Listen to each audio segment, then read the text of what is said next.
beritiba kepada Nabi tidak sempurna sehingga itiba dalam 6 hal. Yang dalam ibadah maksudnya ya. Yang pertama dalam hal sebab ibadah. Jadi sebab ibadah itu harus contoh dari Nabi. Kalau ada orang setiap kali masuk masjid sholat 2 rakaat, maka ini sunnah. Tapi setiap kali masuk rumah sholat 2 rakaat, ini bid'ah. Ya, karena sebab dia sholat tidak ada contoh dari Rasul, yaitu masuk rumah. Jadi nggak ada tahiyatul bait, tahiyatul rumah. Yang ada tahiyatul masjid. Jadi jangan dikiaskan kan setiap kali masuk masjid sholat. Iya, itu masjid rumah Allah. Kalau ini rumah kita, nggak ada dalilnya. Setiap kali hujan sholat 2 rakaat, ini bid'ah. Tapi setiap ada gerhana sholat, ini sunnah. Setiap ada yang mati disolatkan, ini sunnah. Ini sebabnya harus ikut kepada contoh Nabi. Yang kedua para jemaah, kaifiatnya, tata caranya. Tata caranya. Jadi kalau Nabi menyebutkan sifat tata cara baik wudu baik sholat, ya, sesuai dengan sunnah hadis-hadis, maka ini benar berarti. Namun tata caranya tidak seperti dalam hadis-hadis Nabi yang dicontohkan Nabi. Contoh cara wudu misalnya. Coba perhatikan kaum muslimin wudu, hadis mana, riwayat siapa yang wudu itu hanya begini. Ya, hanya ngusap telinga begini saja. Tidak ada. Semua hadis-hadis itu dimasukkan ke lubangnya. Lalu ini diusapkan begini. Enggak ada yang cuma begini-begini.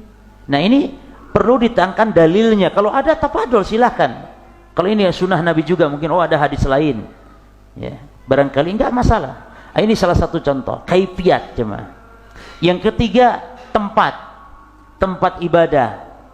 Seperti kalau tawaf, kalau i'tikaf, itu kan ditetapkan tempatnya. Kalau wukuf, ditetapkan tempatnya.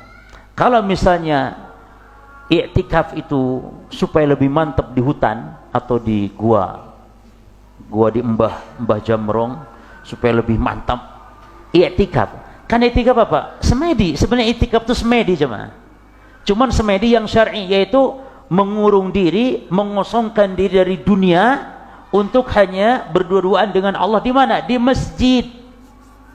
Makanya kalau sedang itikaf nggak usah nganter-nganter jenazah, nggak usah jenguk orang sakit. Itikaf sudah fokus di masjid.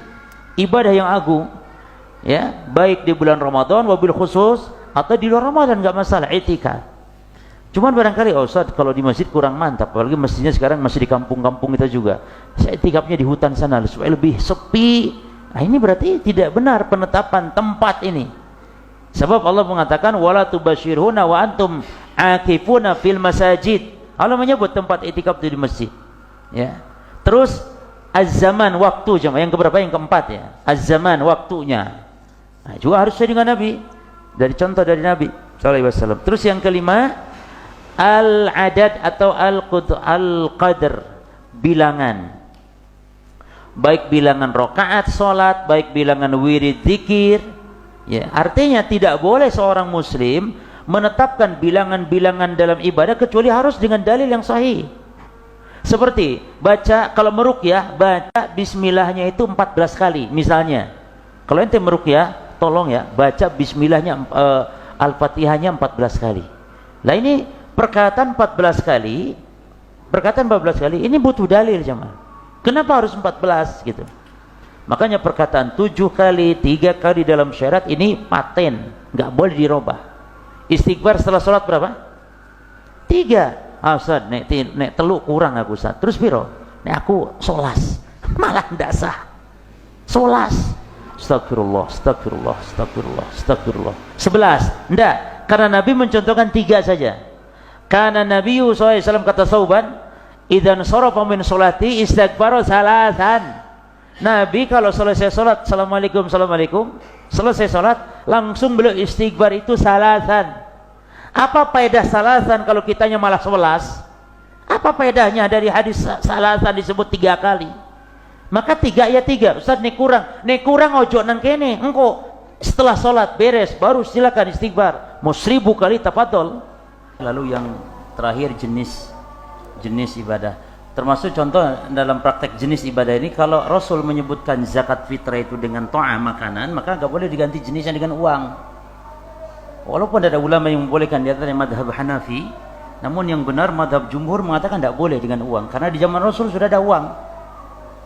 Nah, Tetapi Nabi tidak menyanjurkan. Sekarang fakir miskin kan nggak butuh beras, tapi butuh uang. Toib, kasih beras, nanti berasnya supaya mereka jual. Kalau sudah di tangan mereka, hak mereka itu mau mereka jual, mau mereka zakatkan lagi.